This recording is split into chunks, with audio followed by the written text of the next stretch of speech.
create an organization, global, to create bridges for young people that I didn't have to work on.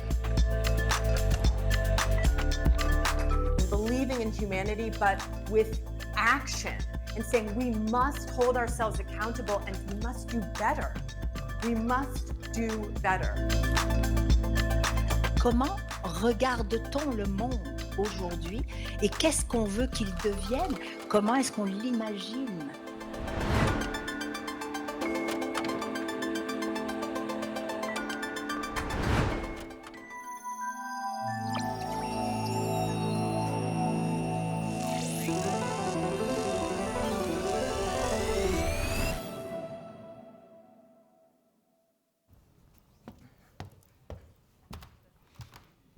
Alors, bonjour et bon matin. Re-bienvenue en live ici dans la Satosphère, en direct de la SAT à Montréal, à MTL Connect. Bonjour à tous. Vous allez bien? Oui. Excellent. Est-ce qu'il y en a qui étaient ici pour la dernière conférence de Sax? Oui. C'était intéressant, non? Oui, moi, je change mes mots de passe tout de suite après ça. Écoute, puis on dit non si jamais on se fait demander des demandes de rançon. Oh là là, on passe vraiment de cybersécurité. Là, on rentre dans un panel qui va rentrer un peu dans des questions qu'on se pose tous. Justement, le futur du travail dans l'ère de l'IA, les opportunités, les menaces. Puis on a du monde beaucoup plus intelligent et intéressant que moi qui sont prêts à vous en parler. Et je vais vous les introduire dans quelques moments. Déjà, juste encore une fois, moi, j'aime ça, le côté humain d'MTL Connect. Vous êtes là en live, en présentiel avec nous. Est-ce que vous passez un beau mercredi matin à date? Ça se passe bien? Monsieur, il est là en typant « thumbs up ». Ah, j'aime ça. C'est quasiment comme un emoji vivant, ça. J'aime ça. « Thumbs up ». Sinon, il y en a d'autres qui ont souri. C'est bon. Ou la face qu'ils font. Ouais, OK, désolé. Bon, ben parfait. Et pour tous ceux et celles, parce que je sais qu'on est ici en live, on est quand même 50, 60, 100. C'est cool, mais il y a des milliers de personnes en live partout à travers la francophonie, en Afrique, en Europe, qui nous suivent. Alors bonjour, bon matin, bon après-midi, bonne nuit, dépendamment de votre time zone. Merci de nous suivre virtuellement également. Bon, on va rentrer tout de suite dans le vif du sujet. Et pour rentrer dans le vif du sujet, je vais inviter les panélistes un par un. Je vais les introduire, ils vont venir me rejoindre sur scène et on part la patente. Bon. Premièrement, j'aimerais inviter Dr. Martin Bader, avocat en brevet et professeur en gestion de la technologie et de l'entrepreneuriat à McGill. On peut l'applaudir. Il va me rejoindre ici. Ensuite, René Breyel, conseiller stratégique en AIoT pour Excellence industrielle Saint-Laurent et AIoT Canada. Bienvenue. David Proulx, PDG de Bullseye AI ainsi que cofondateur et Chief AI Officer pour HoloMD. On accueille David. Dr. Samir Mounir, directeur principal développement du marché des affaires pour Desjardins Caisse des technologies. Samir, on l'applaudit. Caroline Pernel, experte en intégration éthique et responsable de l'IA pour ServiceNow. Caroline. Et notre modérateur, il est réalisateur, créateur de contenu et animateur pour Cartouche Média et Centre Axel, Thierry Harris.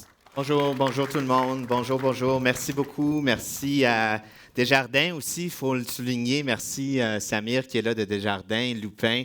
Donc, vous êtes partout à Desjardins, là? On est bien entourés. En tout cas, j'aime ça.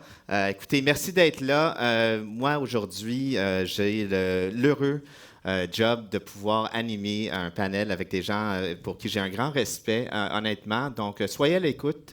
C'est important de voir les gens sur quoi ils vont parler et comment ça peut vous impacter personnellement. Donc, j'aimerais commencer juste pour voir, dans la salle, qui sommes-nous? Sommes-nous des étudiants, des entrepreneurs? Il y a combien d'étudiants dans la salle, étudiants, étudiantes? Y en a-tu? Pas beaucoup. Y a-tu des gens de l'écosystème entrepreneurial ou technologique? Une couple? OK. Bien, le reste, dites-moi, vous venez d'où? Quelque chose? Non? Des gens qui travaillent. OK. Bien, les gens qui sont dit, êtes-vous heureux d'être là? Oui? OK, parfait. Donc, ça, c'est l'affaire la plus importante, c'est d'avoir du plaisir dans la vie. Donc, on va en avoir. Donc, rapidement, on va parler de l'adoption de l'IA au service d'un avenir productif, humain et durable. Et qu'est-ce que ça veut dire? Dès le départ, on a eu une discussion lorsqu'on préparer le panel, de dire, OK, ma job, elle va-tu être impactée par l'intelligence artificielle? Bien, regarde, là, depuis 2017, là, je pense qu'on a réglé l'enjeu. Oui, ma job va être impactée. Moi, en tant qu'humain, comment est-ce que je négocie? Comment est-ce que je traverse ces montagnes russes de c'est quoi l'IA? Puis comment est-ce que moi, je peux optimiser ma performance, mon bien-être? Comment est-ce que je peux passer à repenser la productivité?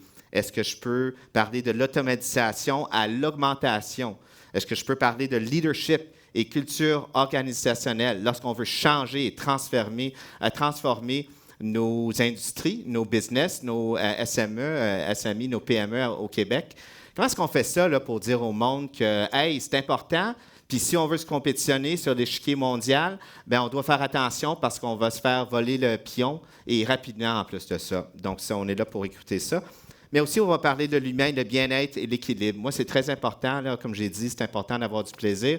Puis avec tout le stress qu'amène l'intelligence artificielle, on sait que les choses vont tellement vite qu'on ne sait plus où se trouver. On est des chats, mais on atterrit toujours sur nos pattes. Mais là, on commence à en avoir des vies là, qui passent. Ça passe rapide. Fait que c'est important de les utiliser bien. Et pour un futur durable, naturellement. Je vais aller rapidement. Je vais faire une reconnaissance. Nous reconnaissons que nous nous trouvons à Diodeake, Montréal, sur le territoire traditionnel de la nation Kanien'kehá:ka. Nous rendons hommage aux générations passées et présentes qui en ont pris soin. Puis nous, on réaffirme notre engagement à respecter et à préserver ce territoire. Donc, je le dis comme ça. Puis, on va commencer avec des questions. Alors, Caroline, repenser la productivité, qu'est-ce qu'on peut dire, là? Qu'est-ce qu'on va dire? Moi, j'ai une question pour répondre à la question. Ben, J'aimerais vas-y. savoir combien de courriels, à peu près, par jour, vous recevez? 120 par jour, OK. Qui dit mieux? Qui dit pire? 150. Est-ce que vous avez le temps de tous les lire? Est-ce que vous avez besoin de tous les lire? Non. Est-ce qu'il y en a la moitié qui finit dans votre pluriel? Juste la moitié? Ouais, c'est ça. Hein? Tout ça, c'est de l'automatisation. Et puis aujourd'hui, les 120, moi c'est ce que je reçois par heure dans mon travail chez ServiceNow. J'y croyais pas au début. Et au début, je vais vous dire, j'avais une crise d'anxiété dès que j'ouvrais ma mailbox, dès que j'étais une demi-heure en réunion et j'avais 65 emails qui s'étaient accumulés. L'intelligence artificielle, ça peut aider à faire le tri, ça peut aider à prioriser, ça peut aider à voir comment est-ce que définitivement, aujourd'hui, on peut être plus efficace. Est-ce que j'ai besoin de 150 courriels par heure? Non. Est-ce que j'ai besoin de savoir tout ce qui s'est passé en une demi-heure? Non. Est-ce que j'ai besoin d'être concentré sur ce que j'étais en train de réaliser, sur mon meeting? Certainement. Est-ce qu'il y a des choses qui se sont passées en parallèle? Oui. On est dans un univers d'hyper-productisation, on dit en français, production, hyper productif. Et l'être humain, ce qu'on sait, c'est qu'il a besoin de temps. Il a besoin de temps pour réfléchir, il a besoin de temps pour absorber l'information. Et aujourd'hui, on commence à avoir des outils pour pouvoir nous aider par rapport à ça. Et je pense que définitivement, l'intelligence artificielle en fait partie. Est-ce que ça va tout faire parfaitement? Certainement pas. D'ailleurs, l'être humain non plus ne fait pas tout parfaitement, vous le saurez. Mais définitivement, on peut aujourd'hui commencer à utiliser des outils en étant conscient et confiant en la qualité des résultats. Copilote, il y a 2 ans, regardez le truc, spécialement dans la communauté francophone, on se disait « ouais, non, on n'en est pas là aujourd'hui ». Faire des notes de réunion en fonction de l'accent québécois, de l'accent français, de l'accent marseillais, ça nous donnait des résultats absolument terribles. Aujourd'hui, je pense que définitivement, on peut commencer à arriver dans la période de l'adoption de la situation, de l'outil en tant que tel. Donc, voyons qu'est-ce qui est le mieux pour nous, qu'est-ce qui est le mieux pour qu'on soit le plus productif, le plus efficace, et surtout qu'on ait du temps pour les choses qui sont vraiment pertinentes pour chacun d'entre nous. Bien, bravo, merci beaucoup, merci pour ça. Merci de ramener ça à l'humain. Là, je veux revenir à 40 000 pieds aussi, parler un petit peu de l'industrie, les industries qui vont avoir ou qui ont été impactées ou qui ont peut-être le potentiel de transformation plus rapide, qui peuvent profiter de l'adoption de l'IA. Je lance la balle à Samir Mounir de Desjardins. Quelle industrie tire le plus de valeur d'une IA qui amplifie les capacités humaines? Vas-y. Ben, merci Thierry, puis merci Caroline pour cette introduction. Puis ce que je vois là, c'est un sujet qui est très très large actuellement. Lorsqu'on parle de l'adoption de quelque chose, ça amène la notion de changement. Et lorsqu'il y a le changement, il y a une réticence au changement, vous le savez, vous vivez dans vos organisations. Et là, on a des secteurs actuellement qui ont un impact d'un outil qui s'appelle l'intelligence artificielle qu'on avait, ça fait des années, hein, c'est pas nouveau. Cet impact-là, actuellement, on le voit, et notamment au niveau de la capacité humaine. Et je vais amener à l'humain. La capacité humaine, ça nous amène, c'est des outils qui vont nous amener d'être efficients et non pas efficaces. On était efficace, on était très analytique avec les données. Actuellement, on va beaucoup plus loin. Donc, tu n'as plus besoin d'être analytique, c'est-à-dire il y a un outil là qui va t'amener beaucoup plus loin l'analyse qu'un être humain peut faire. C'est sûr et certain, il y a la notion de la qualité des données, mais ça reste toujours comme quoi que ça va nous amener, ça va donner une certaine efficacité, une efficience dans notre apport au travail. Au lieu de mesurer des heures qu'on met dans un projet, c'est plus la notion actuellement. Tu peux mettre des milliers d'heures, comme tu peux mettre une heure avec une certaine efficience, avec un outil performant. Et ça nous amène donc la rapidité, la qualité de l'information. Et là, je vais tomber tout à l'heure, quels sont les secteurs qui vont être impactés. Le premier secteur que je vois qui est impacté, ce n'est pas parce que je viens de ce secteur-là, c'est les institutions financières actuellement. Et on le voit dans le trading, par exemple dans les actions, l'échange d'actions. Avant, c'est l'humain, une analyse et tout ça, des analyses qui vont crasher les données et tout ça pour aller chercher une valeur ajoutée quelque part. Actuellement, il y a des outils là que tu n'as plus besoin de ces gens-là. Mais par contre, ces gens-là, ils vont devenir beaucoup plus performants. Donc, je vais mentionner toujours tout à l'heure l'efficience, la performance. Et non pas, donc c'est pour ça que là, je dis l'adoption, c'est pas, il ne faut pas être réticent au changement, il faut l'adopter, d'où le sujet d'aujourd'hui. On va retourner au niveau de la santé. Et je viens du milieu de la santé, là, je passais un certain nombre d'années dans le pharma. Lorsqu'on faisait, par exemple, tout ce qui est développement de médicaments et tout ça, c'est des processus très longs. Actuellement, c'est des processus qui sont raccourcis, et c'est grâce à ces outils-là. Et ce qu'on voit aussi, tout ce qui est prédiction, parce que jusqu'à présent, on était focalisé beaucoup sur le traitement. Un médecin était plutôt focalisé sur un traitement, donc l'impact sur lui, comment il va prendre une décision envers un patient. Actuellement, on n'est plus là. Il va dire quel est le meilleur traitement en utilisant des données, donc des outils de l'IA, qui va me permettre d'avoir un impact sur mon patient et non pas sur ma façon de faire mon métier envers le patient. Donc, et là, dans le milieu de la santé, on le voit dans le diagnostic. Donc, on n'est plus dans le traitement, on est dans la prédiction. Plus dans la prédiction, vous avez entendu tout à l'heure, vous allez entendre beaucoup de monde qui va parler. L'outil de l'IA, ça nous permet de prédire ce qui va se passer. On ne traite plus. On ne traite plus un cancer, on va le prédire. Et je vais revenir dans l'industrialisation actuellement. Donc, le troisième secteur que je voudrais toucher, là. Dans les mines, actuellement, vous savez, les gens ils doivent se déplacer dans les mines pour aller creuser, regarder, faire des analyses de la terre, puis après ça, attendre le résultat qui va venir dans 15 jours. Et après ça, on va refaire la machine, on va refaire ça, rebolote plusieurs fois. Là, ce qu'on voit, il y a des drones qui vont analyser la nature du sol. Tu as une analyse qui se fait et tu as un résultat. Donc, l'efficience, par excellence, elle est là. Vous le voyez, l'être humain, oui, il y a plus d'utilisation de plusieurs personnes dans cette industrie-là, mais par contre, avec ces technologies-là, on devient beaucoup plus efficace, beaucoup plus efficient. Et vous allez voir les retombées, ce qui va se passer avec les mines. Là. Moi, je le vois, je rends compte beaucoup d'entreprises qui développent des solutions dans ce secteur-là, et ça va être vraiment un développement très stratégique qu'on va le voir.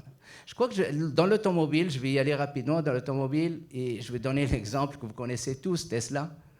Tesla, lorsqu'il a robotisé toute la chaîne de montage, ça a permis, c'est son objectif, c'est produire 1 million de voitures par année.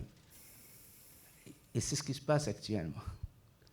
Et lorsque vous allez, j'ai passé un certain séjour dans cet endroit-là, et lorsque vous allez chez Tesla, il y a des robots.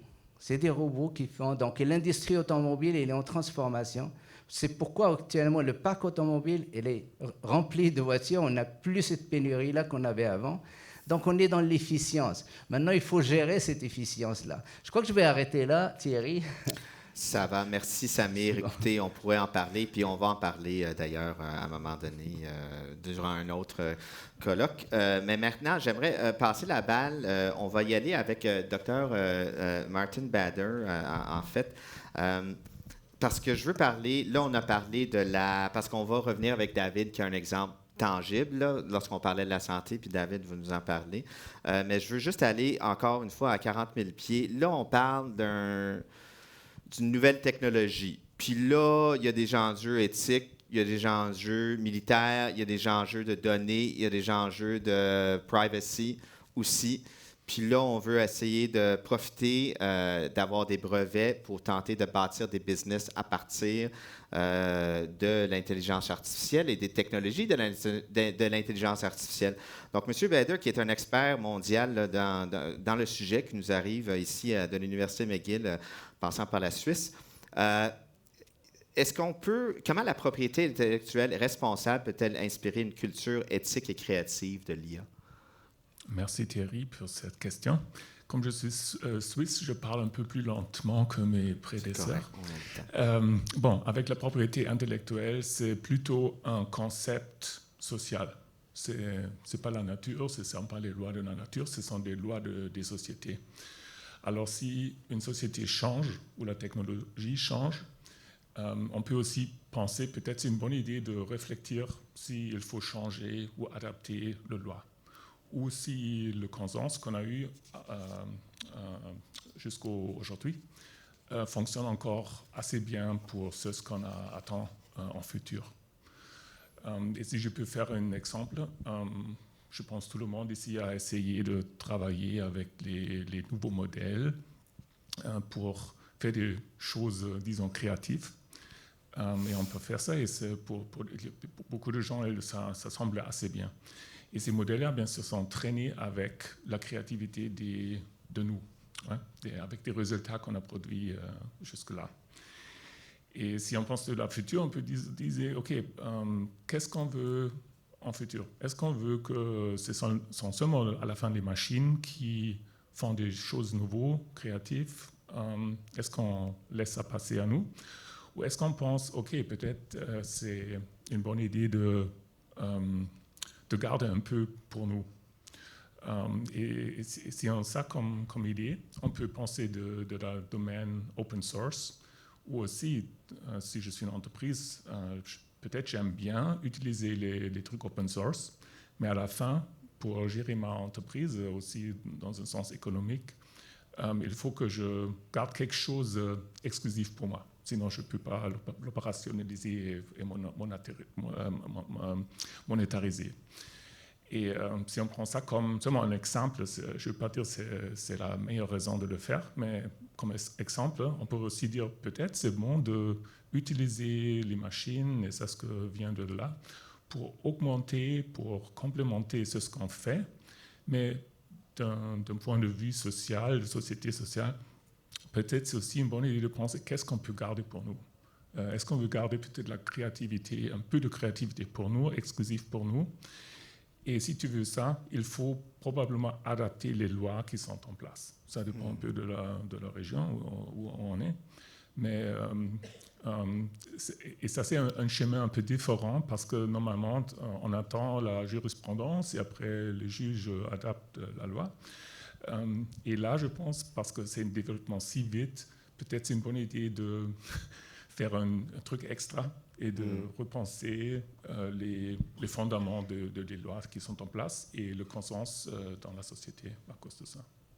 Bien, c'est ça, puis on voit ça avec des alliances qui se forment. Donc là, il y a des supply chains puis qui se forment avec le data pour s'assurer que, premièrement, souveraineté numérique, deuxièmement, safe trading amongst partners around the world. Excuse-moi, je change la langue de Shakespeare. Mais c'est ça, là. Donc, comment... Là, la technologie est arrivée en amont, puis là, les lois ne sont pas prêtes pour comment capitaliser sur la propriété intellectuelle, en fond. Fait que, rapidement, ça s'en va où? Va-tu y avoir une... Oui, à l'instant, si tu veux, dans la loi, je pense que c'est pareil, on a une personnalité individuelle. Ça, c'est un genre. Et l'autre, c'est une personnalité des entreprises. Et eux peuvent avoir de la propriété, ils peuvent avoir une responsabilité pour ce qu'ils font. Mais il y a des personnes, je suis dans quelques discussions où on discute d'une personnalité IA, comme une personnalité artificielle qu'on pourrait donner ou ajouter à certaines activités qui sont se passent. Mais c'est un concept très nouveau et très abstrait.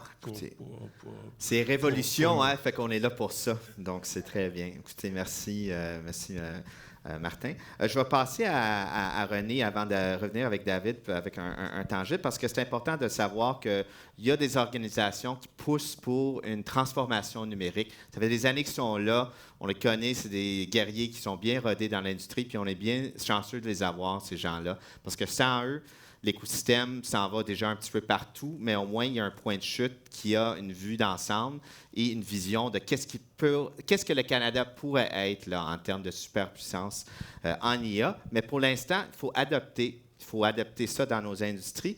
Donc René, peut-être que vous pourriez parler un petit peu de l'opportunité et puis comment est-ce que vous vendez ça là, pour manque d'expression intelligente, là, mais comment est-ce que vous intégrez ça? Comment est-ce que vous faites le pitch qu'il faut y aller là, et comment ça a l'impact aux ressources humaines? Parce qu'on ramène ça, c'est le sujet là. Absolument, merci pour l'invitation déjà. J'ai la chance de travailler beaucoup avec les entreprises sur le terrain. Tout ce qui est manufacturier, industriel, ces PME québécoises qui fabriquent les produits qu'on consomme tous les jours et qui travaillent dans un modèle de production, avec un manque de personnel souvent, avec une grosse carence en termes de ressources pour cet aspect de production, puis nous en parlent. Donc, vont chercher des méthodes, des moyens quelconques d'être plus efficaces, d'être plus efficients, de produire plus. Puis j'ai bien aimé les commentaires tantôt de ce que l'on recherche quand on parle d'efficacité. On va chercher un gain de temps. Donc, on va mettre des technologies, on va mettre de l'automatisation, on va mettre de l'IA éventuellement. Il y a un gros questionnement aujourd'hui qui se fait au niveau de l'industrie sur que peuvent nous apporter ces nouvelles technologies. On est dans l'innovation.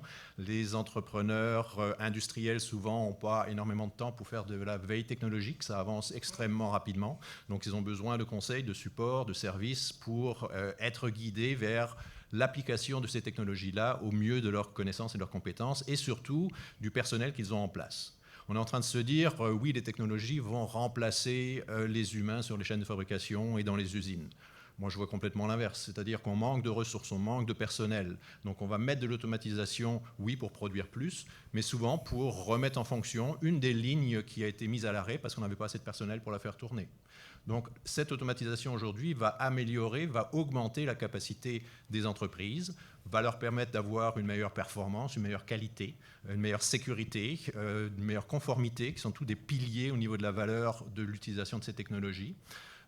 Et je pense que les entrepreneurs le comprennent très bien. Ils ont juste besoin aujourd'hui de support, ils ont besoin d'être aidés, guidés dans les meilleures pratiques. Alors j'entends énormément la notion de propriété intellectuelle, de tous les concepts de gouvernance qu'il faut mettre autour de cette exploitation des données, c'est très très vrai. Donc on a un besoin fondamental au niveau sociétal de définir ces cadres de gouvernance, de pouvoir gérer efficacement ces données, de protéger notre propriété intellectuelle, de pouvoir bâtir sur des structures de gestion de données qui sont beaucoup plus sécurisées, territoriales, qu'on garde notre propriété intellectuelle, c'est important, mais également d'avancer vite. Puis tu mentionnais le point tantôt de comment on peut aider les entreprises à adopter les technologies, à aller plus rapidement. Il y a beaucoup d'éducation là-dedans, il y a beaucoup de support à donner. Il faut surtout leur montrer ce qui se fait chez nous. On a beaucoup d'entreprises aussi qui ont fait le pas déjà, qui sont rendues à de l'automatisation et à des usines intelligentes et connectées. Mais au niveau de la PME, il y a un écart, il y a un gap aujourd'hui, il y a un gros écart, je pense, d'information, de compréhension pour éduquer le personnel. Donc, une grosse table à dessin à monter, puis un gros chantier à aborder dans les technologies. Ben, écoutez, puis tout le monde, chacune leur propre enjeu, puis personne n'a le temps, puis le Québec, c'est les PME partout, puis donc on en a qui vont, puis on en a qui attendent. Puis là, on va passer de ceux qui attendent à celui qui est allé. Donc, David, Écoute, c'est super impressionnant, puis j'ai une petite fierté, là, mais je ne veux pas voler le punch, là, fait que peut-être que juste expliquer dans la santé le potentiel d'impact avec une technologie et comment et pourquoi. Bien, salut David Proux. Moi, dans la vie, j'ai 3 chapeaux. Là. Je suis consultant dans Bullseye AI. J'ai cofondé HoloMD, que je vais vous parler. Puis, je suis chroniqueur à Cube pour parler d'IA tous les jours. Puis, mon plus gros défi à Cube, c'est de décider de qu'est-ce que je vais parler parce qu'il y a toujours beaucoup de choses qui se passent à tous les jours. Donc, HoloMD, j'ai eu la chance de cofonder cette organisation-là. C'est basé à Washington, D.C. et dans le Maryland. J'ai créé un agent pour accompagner les psychiatres à augmenter le niveau de soins pour leurs patients. Donc, grosso modo, il y a de quoi qui s'appelle l'alliance thérapeutique entre un psychiatre et son patient. C'est quand le patient veut aller mieux, puis que là, le psychiatre va l'aider à aller mieux. Et on a créé un nouveau parti, donc un 3e parti, dans cette alliance-là, qui est un holo, qui est une représentation du psychiatre. On ne fait pas d'anthropomorphie, on fait très attention, c'est toujours signé que c'est le holo, mais l'idée, c'est imaginer si votre psychiatre, vous pouvez vous texter à tous les jours pour voir comment vous allez. Et en passant, le prototype que j'ai bâti, on a gagné Innovation de l'année parmi un paquet de médecins qui ont voté là-dessus. Je ne me souviens plus du nom de l'organisme, là, mais j'ai le trophée sur mon bureau. Puis, l'idée, c'est que le psychiatre prend le temps de parler, le holo prend le temps de parler avec le patient tous les jours. Puis là, le patient ouvre son cœur. Vous seriez surpris le nombre de témoignages qu'on a de psychiatres que les patients ont révélé des choses qu'ils n'osaient pas révéler à leur psychiatre parce qu'ils préfèrent parler à un robot qu'à un humain. Il n'y a pas la honte. Moi, j'étais très surpris de ça. Puis tous les psychiatres que j'ai rencontrés, qui nous parlaient de ça, ils disaient « ben oui, c'est évident ». Puis des cas, par exemple, une dame qui était suivie depuis 15 ans par un psychiatre, puis elle avait des troubles de sommeil, mais elle n'avait jamais dit à son psychiatre qu'à tous les soirs, elle buvait une bouteille de vin. Puis on est capable facilement de comprendre le lien avec le sommeil. Puis tu sais, souvent, je reçois des questions « ouais, mais là, au niveau de l'éthique et tout », parce qu'on veut toujours comme plus de sécurité. Le Québec, le Canada, on est une société qui est extrêmement sécuritaire.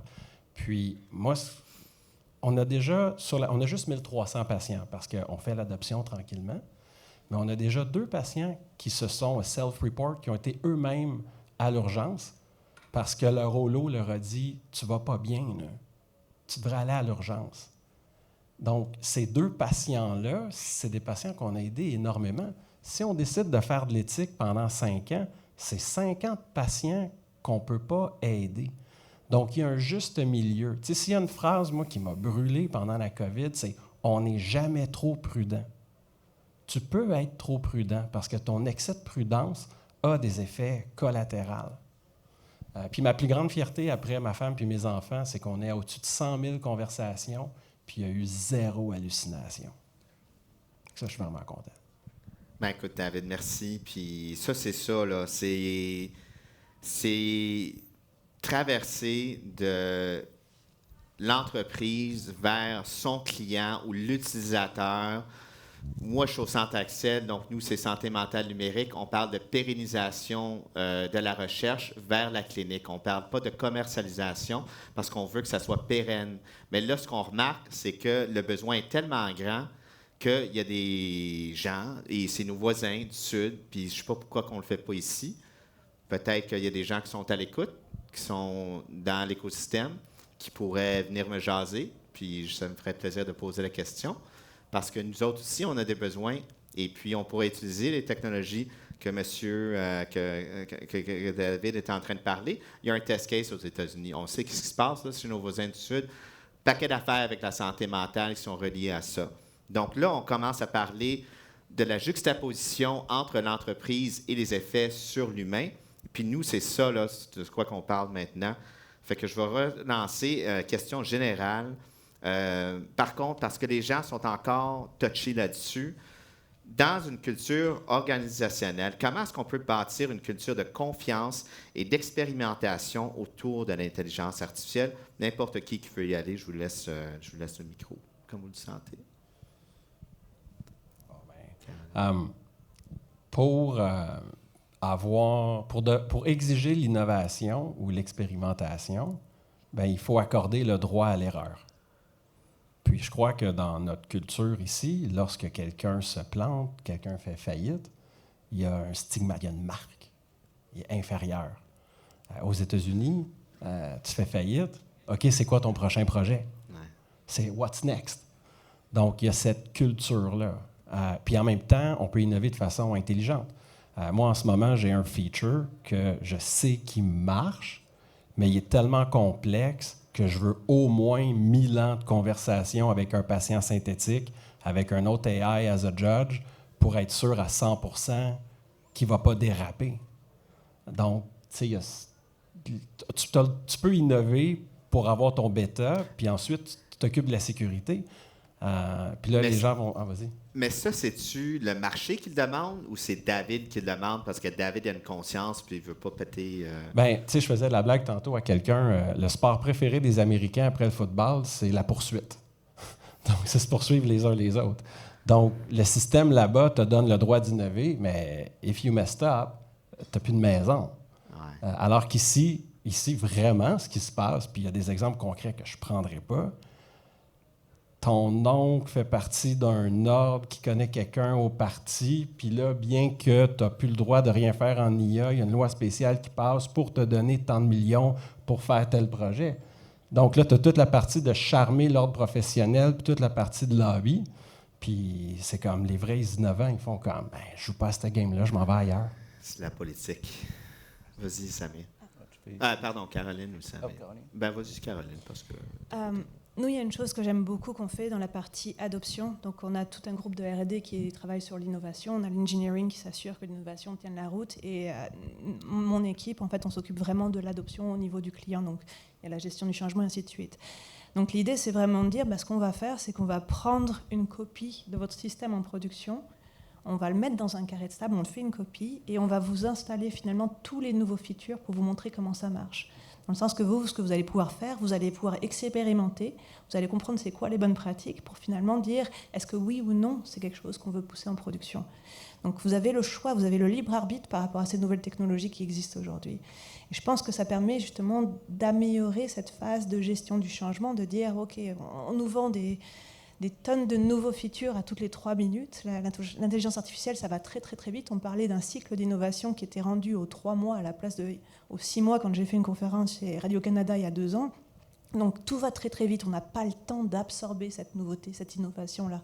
Donc maintenant, est-ce qu'on peut justement, à un moment de dire, on fait une pause, on regarde qu'est-ce que ça veut dire pour nous, et oui ou non, on a le choix de dire est-ce qu'on l'accepte ou pas. Puis pour un sandbox, tu n'as pas besoin d'un guide des meilleures pratiques, tu n'as pas besoin d'une discussion par rapport à... Tu peux juste comme le faire, ton sandbox, tu expérimentes, tu regardes le gain, puis s'il y a un gain, là, tu emmènes la discussion au prochain niveau. Wow. Idéalement, tu l'as la bonne pratique pour savoir qu'est-ce qui est bien ou pas bien. Oui, mais tu demandes à ChatGPT de t'affaire, ça prend 2 minutes.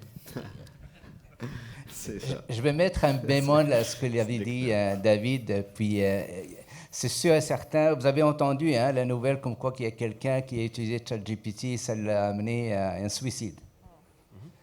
Et ça, c'est un enjeu majeur actuellement. Ce que je dis, David, oui, c'est une solution. En plus, lorsqu'on touche la psychologie de la personne et tout ça, ça, c'est très important au niveau de la santé parce qu'il y a des professionnels.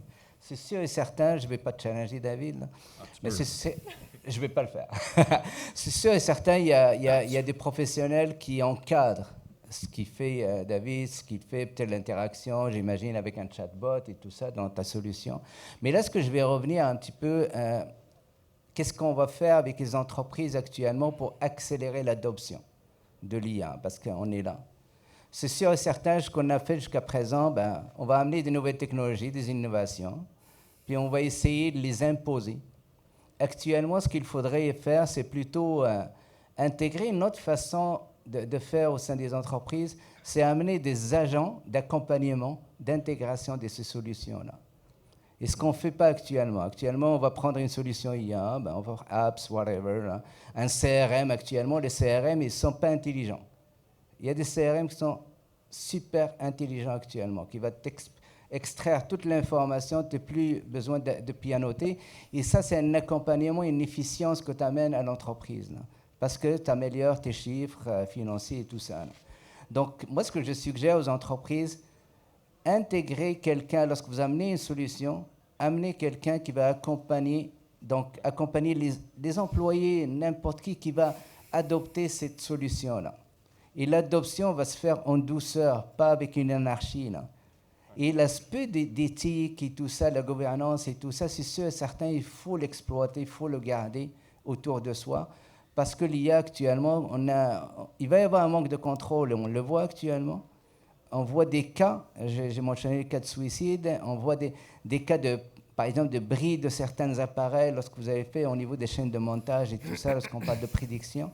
Donc moi, je suggère, au lieu de faire comme on fait actuellement avec les accélérateurs, les incubateurs, on va aider beaucoup les entreprises à améliorer leur pitch, leur façon de vendre leur entreprise et tout ça.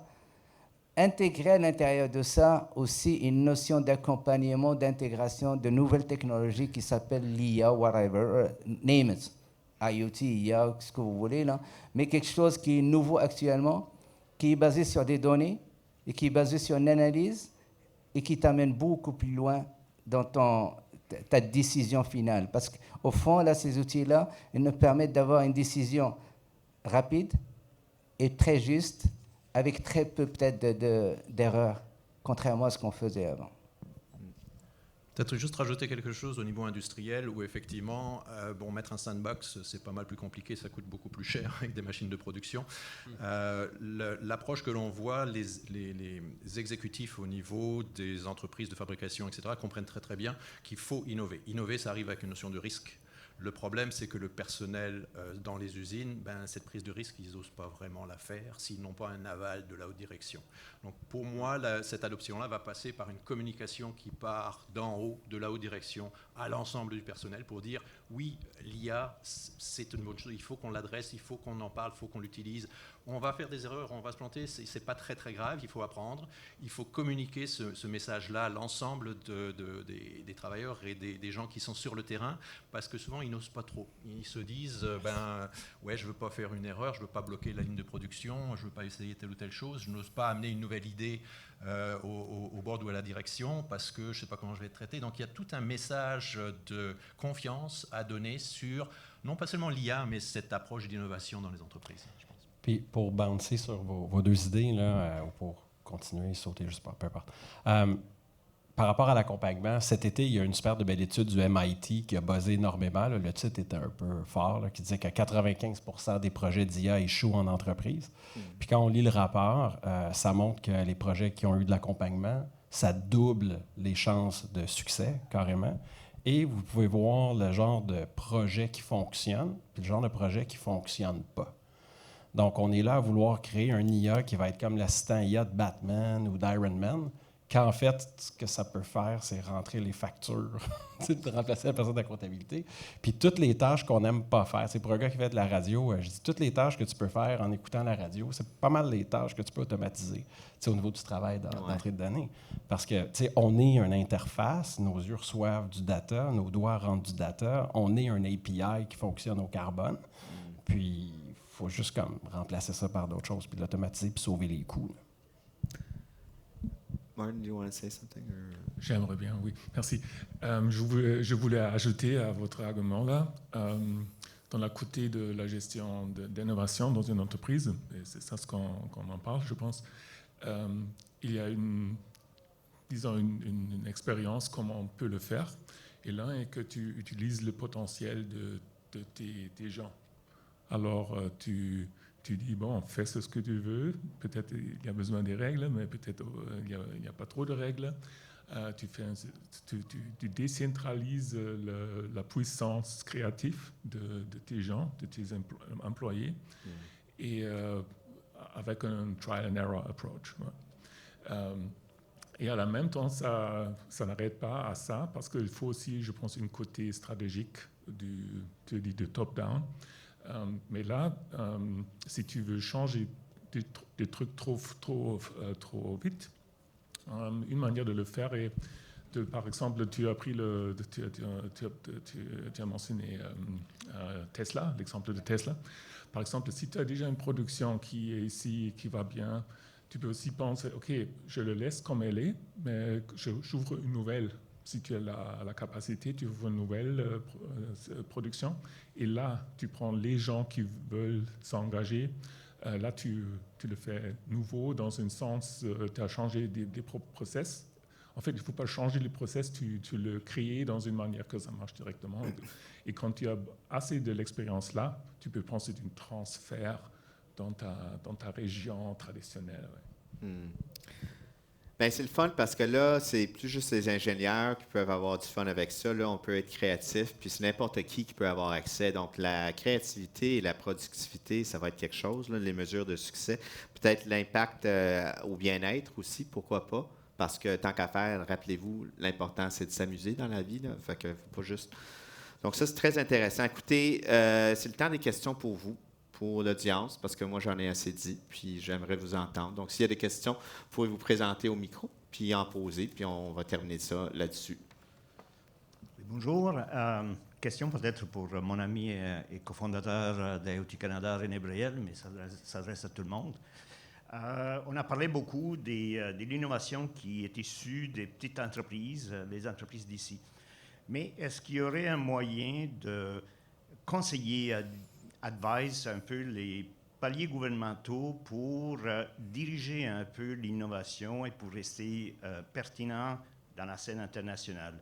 Donc, dans d'autres mots, est-ce que au niveau national, municipal, provincial, pourrait définir des besoins sociétaux où l'AI pourrait être impliqué et donc rester un peu, disons, relevant, pertinent au niveau international parce qu'on en perd des coups dernièrement, là, selon moi. Je prends la balle, merci Sal pour la question. Je pense qu'effectivement, cette notion de confiance, de gouvernance, comme on l'a mentionné, top to bottom, déjà dans l'entreprise, c'est hyper important. Mais si on veut regarder au niveau d'un système social quelconque, il y a différentes couches. Donc, au-dessus de l'entreprise, il va y avoir la gestion territoriale, il va y avoir la politique, il va y avoir au niveau de la province, au niveau fédéral, national, etc. Et c'est tout aussi important d'avoir cette prise de conscience et de rassurer les entreprises qu'elles peuvent se lancer dans l'innovation, les aider, les supporter, quel que soit le message, les aides, qu'elles soient financières ou autres, pour que les différentes couches, effectivement, prennent confiance, fassent de l'innovation, le fassent dans un cadre structuré et donnent des balises. Donc, pour moi, le rôle, effectivement, de ces organismes-là, qu'ils soient politiques ou de développement à l'innovation, se doivent de passer un message positif et d'inciter les entreprises, les aider à se lancer dans des programmes, dans des projets spécifiques, de les guider peut-être sur ce qui est le plus pertinent pour le pays ou pour d'autres aspects, et de donner confiance aux différentes strates de réalisation, de l'employé jusque finalement aux politiques à très haut niveau, et qu'on ait une cohérence dans cette gouvernance de la mise en place de l'innovation, de l'IA en particulier aujourd'hui. C'est très bien. Y a-t-il d'autres questions? Questions de l'audience? Vous pouvez vous présenter au micro. Personne? Mon Dieu. OK, bon, ben regarde. Vraiment personne? Oui, on en a un. Désolé, j'ai été trop rapide. T'es trop rapide. Je m'excuse, je suis en course, moi. Là. Non, j'ai une question qui toucherait davantage l'aspect sociétal, la vitesse à laquelle l'IA rentre dans toutes les couches de la société, donc autant à l'école, primaire, secondaire, universitaire, autant dans le milieu de travail, autant dans les systèmes qui sont déjà là. Et j'ai comme l'impression que comme société, on est bombardé de partout et on ne sait pas si éventuellement on va frapper ce mur ou alors nous-mêmes on va être désuets parce que ça va beaucoup trop vite. Et j'aimerais vous entendre sur le fait que est-ce qu'on est bien équipé comme société pour recevoir cette innovation-là et l'intégrer dans nos vies? Merci pour la question. J'ai envie de prendre le micro, je peux. Déjà, l'être humain, il déteste le changement. On n'aime pas ça. Donc, pour tout ce qui est... ce que j'ai vu aussi énormément au niveau de l'éducation, on a les profs qui sont old school, qui sont en mode « moi, dans 5 ans, je suis à la retraite, puis je veux continuer à faire mon cursus tel qu'il est ». Et il y a toute la nouvelle génération qui sont sur TikTok, qui donnent les trucs, les astuces pour que ça aille vite, pour que les enfants, ils apprennent. Les enfants, ils sont tous sur des écrans, puis ils absorbent cette connaissance-là de la bonne façon, de la mauvaise façon. Ça, c'est une autre question. Donc il y a un clash qui est en train de se faire aujourd'hui au niveau de l'apprentissage sur la façon dont on apprend, la façon dont on retient l'information, les technologies qu'on utilise par rapport à ça.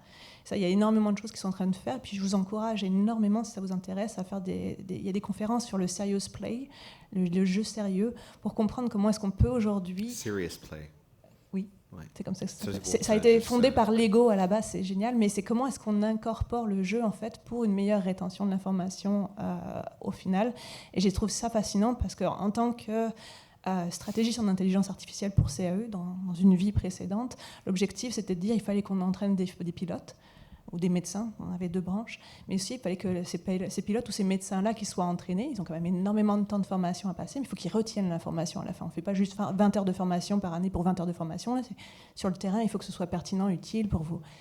Même chose pour les profs, pour les enfants. Comment est-ce qu'on fait pour s'assurer que l'information qu'on va passer, 1, c'est la bonne, et 2, ils la retiennent et ils l'utilisent au bon moment. Et là, il y a toutes les types de technologies, que ce soit par l'image, que ce soit au travers de l'écran, que ce soit au travers de la façon dont on la passe, qui sont fascinantes aujourd'hui. Et on est encore en phase d'évaluation de savoir qu'est-ce qui est bon, qu'est-ce qui n'est pas bon pour le cerveau, pour l'enfant. J'ai vu une personne qui se promenait avec un casque de VR depuis tantôt, puis il vraiment m'impressionne parce que ça fait 25 minutes qu'il a le casque sur la tête. Moi, je suis comme, au bout de 10 minutes, moi, je serais déjà par terre. Il y a un prof qui était un prof d'histoire géo, qui disait, moi je suis à Toronto, j'ai pas le budget pour envoyer ma classe à Rome pour aller faire la Rome antique.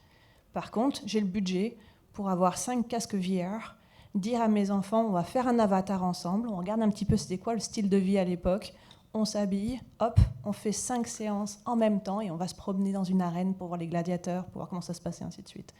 Et ça, rien que cette expérience-là, moi, en tant que gamine, j'aurais tué pour avoir ça, sérieusement. C'est extraordinaire, avoir un prof d'histoire qui se met à dire « j'utilise la technologie », qui est branchée, et qui en plus nous fait partager une expérience qu'on n'aurait pas vue autrement. On en parlait tantôt avec les pyramides de Khéops et les choses qui se passent au centre-ville à Montréal aujourd'hui. Il y a des opportunités. Il faut juste comprendre qu'est-ce qui est finalement le plus pertinent au moment donné où on en a besoin. Donc la technologie évolue vite. Maintenant, la question, c'est plus de voir est-ce qu'on peut adapter ça par rapport au curriculum, est-ce que ça a une valeur ajoutée ? Moi, ça ne sera pas populaire comme réponse, mais ma définition préférée de la jeunesse, c'est la capacité d'un organisme à s'adapter à son environnement. J'ai vu aucun ado se plaindre que l'IA va trop vite. Puis l'affaire, c'est que nos systèmes politiques, nos règles, notre système de gestion a été créé à l'époque qui n'avait même pas de chemin de fer. Donc, nos systèmes, puis pourquoi il y a des startups capables de s'adapter au changement rapidement, puis d'autres organisations regardent l'IA puis ils sont terrorisés. Ça prend ton exemple tantôt du common law, de dire on a l'habitude de bâtir sur la jurisprudence. Puis là, on se rend compte que les choses vont tellement vite que ce système-là ne fonctionne plus. Donc, c'est ça. Je vais ajouter, Thierry, allez-y, tout le monde le mot de la fin. Rapidement, puis là, c'est sûr, certain, je vais moins politique que David. Puis ceux qui gèrent actuellement l'adoption de l'IA et tout ça, ce n'est pas la nouvelle génération. Et il est là l'enjeu. Donc maintenant, Nicolas, c'est une excellente question. Là, tu as amené au primaire et tout ça, c'est sûr. Il n'est pas adéquat actuellement ce qu'on fait actuellement aux écoles avec ces outils-là. On voit qu'il y a une certaine révolution qui se passe actuellement, je vois révolution, avec l'accès avec ChatGPT par des étudiants. Donc la peur de la page blanche n'est plus là, comme avant. On a l'idée, après ça tu développes sur l'idée. C'est ça que j'amène toujours l'efficience. C'est-à-dire on n'est plus dans les basics, on va beaucoup plus loin. Donc là, pour l'adoption de la technologie ou cette nouvelle technologie, moi j'encouragerais, j'ai dit tout à l'heure, l'accompagnement des entreprises, avoir des agents de changement à l'intérieur de l'entreprise qui accompagnent les personnels pour adopter ces technologies-là. Puis ce qu'il faudrait, c'est intégrer cette nouvelle génération au sein de ces entreprises-là. Parce que, croyez-moi, les gens certaines générations sont relativement dépassés. Moi, je suis un petit peu ce qui se passe avec les apps. Honnêtement, rien que les outils comme ChatGPT, le Soro 2, vous avez entendu le DeepSeek et tout ça. C'est un moment, mais un petit jeune, mes enfants, ils m'ont envoyé des vidéos avec Soro 2 en 3 secondes. C'est des fakes, c'est des vrais fake news. Donc, c'est pour ça que j'ai dit je vais être un petit peu plus challengeant, mais il faudrait intégrer vraiment cette nouvelle génération. Maintenant, le comment, parce que ça, c'est le why, how, puis le comment, c'est toujours l'enjeu, le comment le faire. Est-ce que Salvatore t'a mentionné au niveau des politiques et tout ça? Oui, ça, c'est les grandes lignes. Mais je crois que les politiques, ils sont tellement en retard actuellement. On parle d'éthique, on parle, vous avez fait All-in, il y avait l'éthique de l'IA. C'est un enjeu majeur. On est dépassé. Mais est-ce qu'on va rester à discuter encore ça? On va mettre des balises comme les Européens, puis on va avancer. On va adopter ça, là. Et je reste là, Thierry. Ben, écoutez, tu dis que tu voulais pas être politique, fait que je t'arrête tout de suite, là, parce que sinon... Deux dernières, puis désolé, ça passe un petit peu plus longtemps, mais c'est intéressant, donc on va laisser les deux derniers. René, ou Dr. Bader, yeah, go ahead. Je considère réellement aujourd'hui ces technologies-là comme ce qu'on appelle technologies de rupture. J'ai la chance de travailler avec de l'IA puis avec de l'IoT, qui sont deux grosses technologies de rupture. Technologie de rupture, c'est réellement ce qui transforme une société. On fonctionne, on communique et on travaille différemment avant l'arrivée de cette technologie et après. Alors, il y en a eu dans l'histoire de l'humanité, l'électricité est une technologie de rupture, on imagine très bien la différence entre le avant et le après, les communications sans fil, le moteur explosion, enfin, il y en a plein. Aujourd'hui, il y a une accélération de ces technologies-là. Pourquoi? Parce qu'on a de plus en plus de moyens, que ce soit le cloud, que ce soit l'IA, que ce soit l'IoT, que ce soit toutes ces technologies qui évoluent extrêmement rapidement et qui se combinent entre elles pour créer un changement encore plus complexe. Ce qu'on a vu dans le temps, c'est que chacune de ces technologies-là ont mis un certain temps à être adoptées parce que ça prenait du temps et que le frein majeur était l'humain dans la transformation, parce qu'il faut l'adopter. Et je pense qu'aujourd'hui, encore là, on a cette impression que les technologies nous dérangent énormément, puis vont extrêmement vite. Je pense que l'humain est capable aujourd'hui d'aller définir la vitesse à laquelle il veut l'adopter. Ça passe de génération en génération. Bien entendu, on a des conflits générationnels énormes aujourd'hui par rapport à l'adoption de ces technologies-là. Mais les nouvelles générations, puis quand je regarde mes ados, eux, effectivement, ils n'ont pas peur de l'IA, ils l'emploient, ils l'utilisent. Et ça va dicter la façon à laquelle on va adopter, je pense, toutes ces nouvelles technologies-là dans le futur. Moi, je pense que ça va être brillant. Oui, il faut mettre des balises, il faut définir les règles, mais j'aime bien ce que j'entends aujourd'hui, de dire avançons, prenons les initiatives, mettons-les en application et basons-nous sur les nouvelles générations pour activer peut-être et aller un peu plus vite dans l'adoption de ces nouvelles technos. Bravo, merci. Last word for M. Martin. Quel honneur, merci. En fait, je pense que je vais le faire très court, avec peut-être un mot de Immanuel Kant, peut-être on le connaît ici, et en latin c'était sapere aude. Et je pense en français, on pourrait dire osez et restez, utilisez votre capacité intellectuelle et faites quelque chose de beau avec nous, les humains, et utilisez la technologie pour augmenter ça. Merci. Ben bravo. Puis moi, je termine avec labor imperium. Je pense que ça veut dire le travail est toujours le travail que le travail. Le travail va devenir quelque chose d'agréable. Pensez-le. Ça peut venir. Moi, je vous laisse ça comme ça, qu'on met ça dans la stratosphère de la belle où nous sommes. Fait que merci beaucoup pour votre écoute, puis on vous salue bien bas d'être parmi nous. Merci aux panélistes.